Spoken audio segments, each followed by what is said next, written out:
భూమి కోసం గగన్ మల్లెపూలు తీసుకొస్తాడు.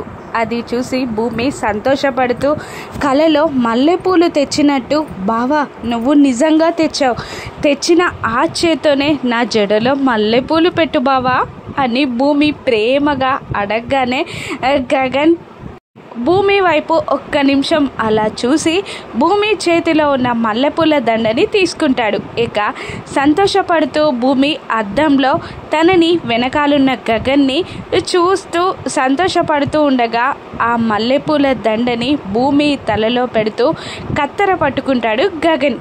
కత్తెర ఎందుకు బావా, దండని కట్ చేస్తావా అని భూమి అడుగుతూ ఉండగా, దండతో పాటు నీ జడని కట్ చేయడానికి అని అంటూ, ఇంకొకసారి నువ్వు మల్లెపూలు అడగకుండా ఉండడానికి, నాకు తెచ్చే శ్రమ తప్పడానికి, అసలు నీకు మల్లెపూలు పెట్టుకోవడానికి జడే ఉండకూడదని నీ జడ కట్ చేసేస్తా అని గగన్ అనగానే భయంగా భూమి దూరం జరిగి, బావా ఏంటి బావా నా జడ కట్ చేస్తావా అని గగన్ని దూరంగా నెట్టేస్తూ పరిగెడుతూ ఉంటుంది. భూమి ఆగవే, ఈరోజు నీ జడ కట్ చేస్తా అని కత్తెర పట్టుకొని మల్లెపూల దండ పట్టుకొని భూమి వెంట పరిగెడుతూ ఉంటాడు గగన్.